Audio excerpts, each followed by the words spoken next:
आज जो हम टॉपिक डिस्कस करने जा रहे हैं वो 11th class economics chapter number 3 का टॉपिक है और टॉपिक का नाम है ऑर्गेनाइजिंग ऑफ डाटा। जी, और तो सबसे पहले हम लोग बात करते हैं कि ये ऑर्गेनाइजिंग ऑफ डाटा क्या होता है। तो ऑर्गेनाइजिंग ऑफ डाटा का मतलब होता है डाटा को अरेंज करना। जी, क्योंकि जब हमने एक बार प्राइमरी और सेकेंडरी सोर्सेज का यूज़ करके हमने इन्वेस्टिगेशन के दौरान डाटा को इन्फॉर्मेशन को कलेक्ट कर लिया है, अब उसे अरेंज करना बहुत ज़रूरी है, क्योंकि जब तक वो डाटा जो है अरेंज नहीं होगा वो अनमीनिंगफुल रहेगा, अनयूज़फुल रहेगा और हमें उससे पूरी इन्फॉर्मेशन जो हम चाहते हैं वो नहीं मिल पाएगी।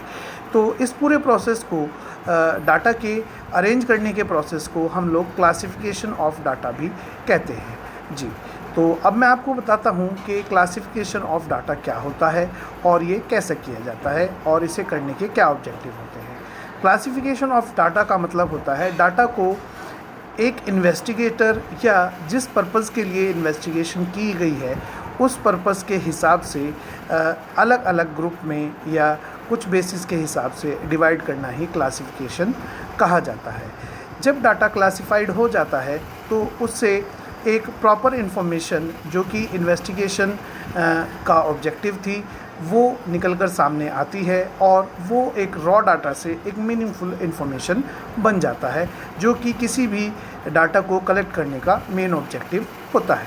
जी, तो ये दोनों चीज़ें मैंने आपको डिस्कस कर ली हैं। अब हम लोग देखेंगे कि एक डाटा को क्लासिफाई करने के क्या ऑब्जेक्टिव्स होते हैं। जी, तो जैसे कि आप देख पा रहे हैं यहाँ पर कुछ पॉइंट्स दिए गए हैं जो कि किसी भी डाटा को क्लासिफाई करने के मेन ऑब्जेक्टिव्स होते हैं।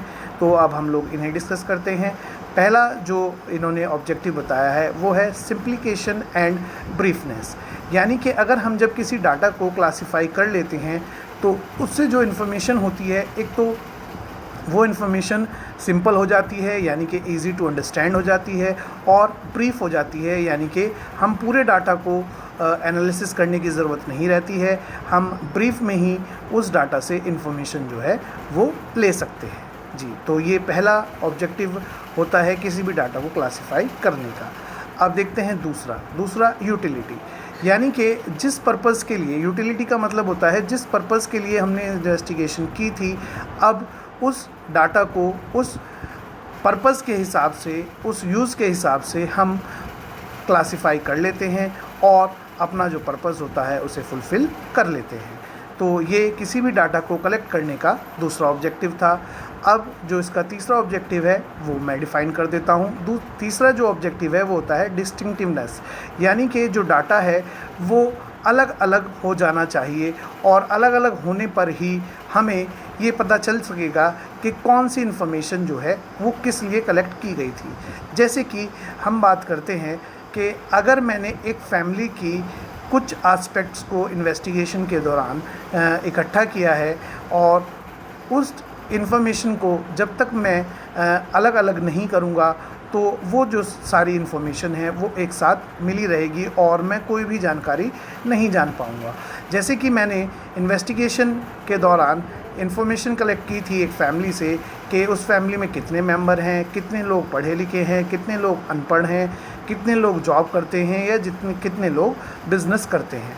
तो जब तक मैं इन इन्फॉर्मेशन को अलग अलग नहीं करूँगा तब तक ये जो इन्फॉर्मेशन है ये एक कलेक्टिव इन्फॉर्मेशन रहेगी और एक रॉ डाटा रहेगा। तो इसलिए डाटा को अलग अलग करना ज़रूरी होता है।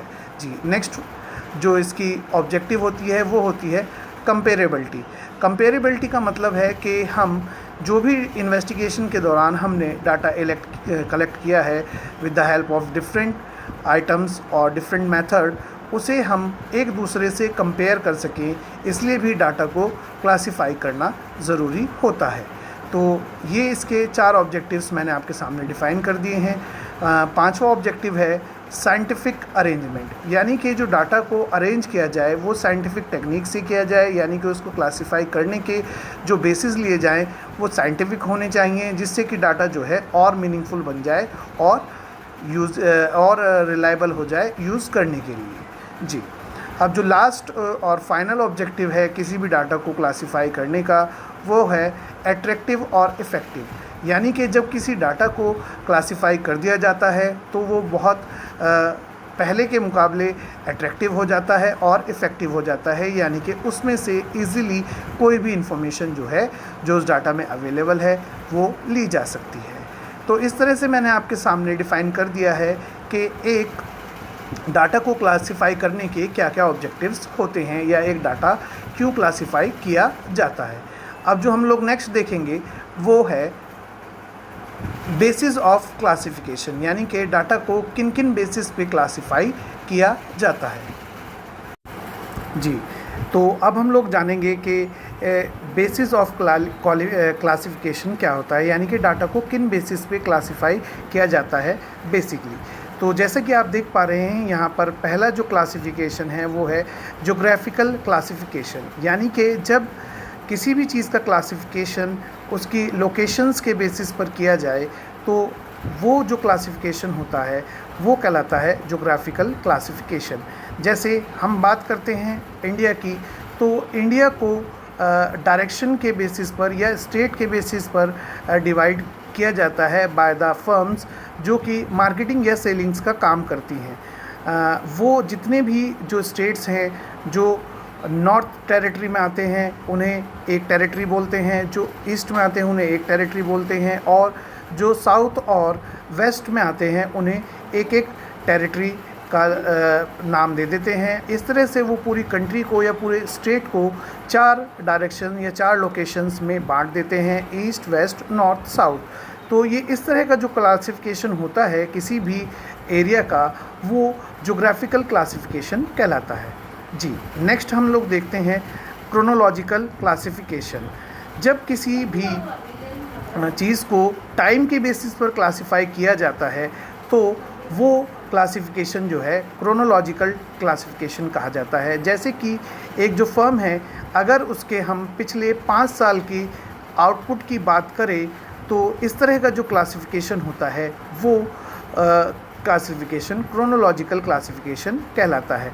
जैसे कि 2013 में इस कंपनी की जो आउटपुट थी वो थी जितनी भी यूनिट्स हो, फिर 2014 में, फिर 2015 में, फिर 2016 में। इस तरह से जब टाइम पीरियड के बेसिस पर किसी भी चीज़ को क्लासिफाई किया जाए तो वो जो क्लासिफिकेशन होता है वो क्रोनोलॉजिकल क्लासिफिकेशन कहलाता है।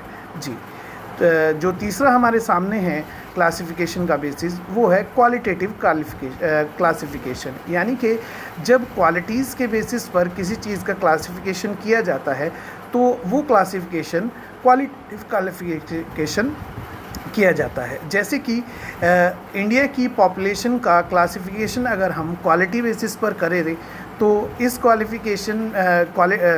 क्लासिफिकेशन में जो क्वालिटेटिव क्लासिफिकेशन होगा वो ये होगा मेल फीमेल यानी कि जेंडर के बेसिस पे, हेल्थी अनहेल्थी यानी कि उसकी हेल्थ के बेसिस पे, level of education and uneducation, ये सब जो हैं ये क्वालिटेटिव क्लासिफिकेशन के कुछ एग्जाम्पल हैं जिससे कि एक पॉपुलेशन को या एक स्टेट को हमने क्वालिटी के बेसिस पे क्लासिफाई कर दिया है।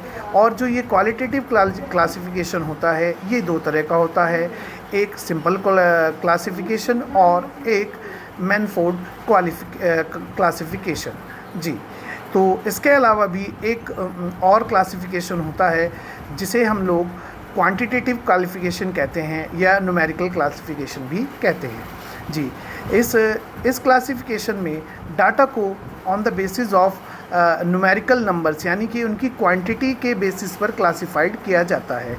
जैसे कि हम बात करते हैं कि एक स्कूल में या एक डिस्ट्रिक्ट में जो 10th तक एजुकेटेड लोग हैं वो 10,000 हैं, 12th तक एजुकेटेड जो लोग हैं वो 12,000 हैं, ग्रेजुएट जो लोग हैं वो 15,000 हैं एंड सो ऑन।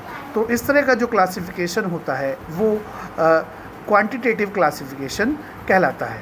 जी, तो इस तरह से मैंने आपके सामने जितने भी बेसिस होते हैं एक डाटा को क्लासिफाई करने के वो सब मैंने आपके सामने डिस्कस कर दिए हैं।